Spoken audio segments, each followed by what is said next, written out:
पहले एक गांव में पागल वेंगलप्पा नामक एक आदमी रहता था। वो अपने नाम के अनुसार ही पागल काम करते रहता था और हमेशा सबसे डांट पड़ती रहती थी उसको। और इतना ही नहीं, उसके सारे पागल काम देख सभी उसको ताने मारते थे। और एक दिन वेंगलप्पा गांव में ऐसे चल रहा था। बेटा इधर आओ एक बार, उम्र की वजह से मैं ज्यादा चल नहीं सकती बेटा। उस मुर्गी को ना सुबह से किसी ने पानी नहीं दिया, उसको थोड़ा पानी दे दो ना। ऐसे उसके सामने मौजूद मुर्गी को दिखाकर बोलती है। ओह इतना ही, ऐसे कहकर वेंगलप्पा उस मुर्गी को बगल में ही मौजूद तालाब में फेंक देता है। ये देख वहाँ मौजूद बूढ़ी औरत चिल्लाती है, अरे रे ये क्या कर रहे हो? मुर्गी को तालाब में फेंक दोगे तो मर जाएगा बेटा, उसको बाहर तो निकालो पागल। ऐसे कहती है। अब अगर पानी पीना है तो पानी के पास ही जाना होगा ना, ऐसे कहता है। अरे ऐसे नहीं होता बेटा, इसीलिए तुझे पागल कहते हैं, पागल वेंगलप्पा। पहले उस मुर्गी को तालाब से बाहर निकालो, ऐसे कहती है। वेंगलप्पा उस मुर्गी को तालाब से बाहर निकालकर वहाँ रास्ते में छोड़कर, अरे बुढ़िया मेरे को ना समझ कह रही है, देखना एक न एक दिन ये सारा गांव मेरी समझदारी की तारीफ करेगा, ऐसे कहता है। तेरे कारण ये गांव कहीं कब्रिस्तान न बन जाए, जाओ निकलो यहाँ से पागल, ऐसे कहती है बुढ़िया। तब वेंगलप्पा अपने मन में इस बुढ़िया को कोसते हुए वहाँ से चले जाता है। जाते जाते रास्ते में आम के लिए पत्थर फेंकते हुए बच्चों को देख रुककर उन बच्चों के पास जाकर, ऐसे पत्थर क्यों फेंक रहे हो, ऐसे पूछता है। और वो, हमें आम चाहिए, ऐसे कहते हैं। बस इसके लिए इतना मेहनत क्यों कर रहे हो, मेरे पास एक उपाय है, रुको, ऐसे कहकर एक कुल्हाड़ी लेके आता है और उस कुल्हाड़ी से वो आम के पेड़ को नीचे से काटने लगता है। इतने में उस पेड़ का मालिक गुस्से में वहाँ आकर, अरे पागल वेंगलप्पा, उस हरे भरे पेड़ को क्यों काट रहे हो, ऐसे कहता है गुस्से में। उसका गुस्सा देख वेंगलप्पा डर के मारे, वो ये बच्चे उस पेड़ के आम के लिए पत्थर फेंक रहे थे, लेकिन एक भी आम नहीं मिला उनको, मुझे उनकी मदद करनी थी, इसीलिए मैंने सोचा कि पेड़ को गिराऊंगा तो सारे आम मिल जाएंगे। ये सुनकर उस मालिक को और भी गुस्सा आता है। तुम्हारी चतुराई के लिए साष्टांग दंडवत नमस्कार, चल निकलो यहाँ से, ऐसे कहता है। हाँ, किसी को मेरी चतुराई समझ में नहीं आती, ऐसे वो भी गुस्से में वहाँ से चले जाता है। चलते चलते वो जंगल का रास्ता पकड़ जाता है।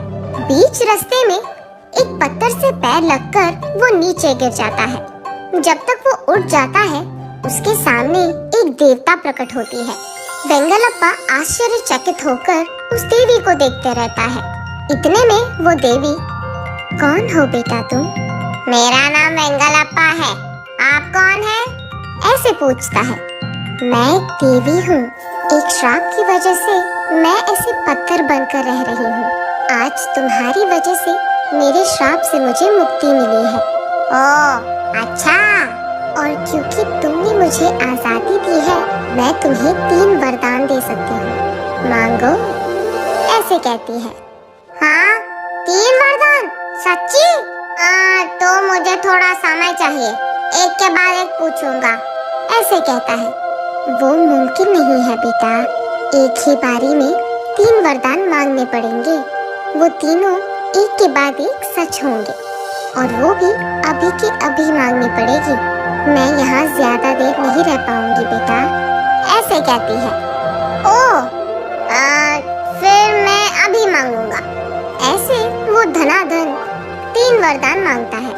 मुझे एक बड़ा बैग का सोना चाहिए, उसके बाद मैं एक बड़ा बंगला में रहना चाहूँगा, उसके बाद मेरे गांव के सारे लोगों को मेरी बहुत तारीफ करनी होगी, ऐसे पूछता है। तथास्तु, देवी ऐसे कहकर वहाँ से गायब हो जाती है। यहाँ वेंगलप्पा सोचता है कि आज गांव में सारे लोग मेरी होशियारी की बहुत तारीफ करेंगे। ये सोचते हुए वो वहाँ से चलते रहता है।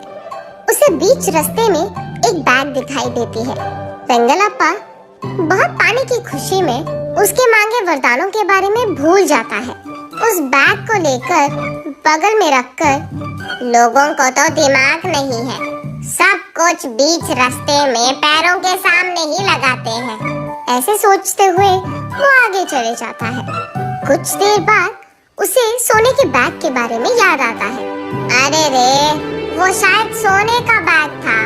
ऐसे सोचकर पीछे मुड़कर वो बैग लाने की कोशिश करता है, लेकिन उतने में ही अचानक वो एक बड़े बंगला में बड़ी सी सिंहासन पे राजा की तरह बैठे हुए रहता है। उसके ठीक बगल में अलग प्रकार के व्यंजन पेश किए हुए रहते हैं। वो सब देख, आहा, मेरा बंगला कितना अच्छा है, ऐसे सोचते फिर से सोने की बैग याद आने के कारण उसे ढूंढने फिर से बाहर आता है और उसे रास्ते में ढूंढते रहता है, लेकिन वो बैग कहीं नहीं दिखता है। फिर से बंगला चले जाएंगे, ये सोचकर पीछे मुड़कर बंगले की ओर निकलता है, लेकिन बहुत दूर चलने के बावजूद उसे बंगला कहीं नहीं दिखता है। ऐसे वो आखिर में घर पहुंच जाता है। वहां पहुंचकर गांव वालों को जो कुछ भी आज उसके साथ हुआ बड़ी गर्व से कहता है और कहता है कि तुम लोगों को मेरी तारीफ करनी चाहिए।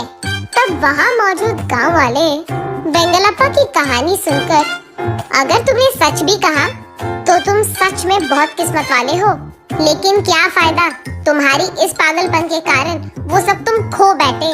तुमने उन तीनों वरदानों को बेकार में खर्च कर दिया, और तो और तुम पागल हो, इस बात को तुमने फिर से साबित कर दिया, ऐसे कहते हैं। फिर भी वेंगलप्पा, इस गांव में कोई भी मेरे होशियारी का तारीफ नहीं करता है, इनको तो मैं कभी समझ में नहीं आऊंगा, ऐसे कहते हुए वहाँ से चले जाता है।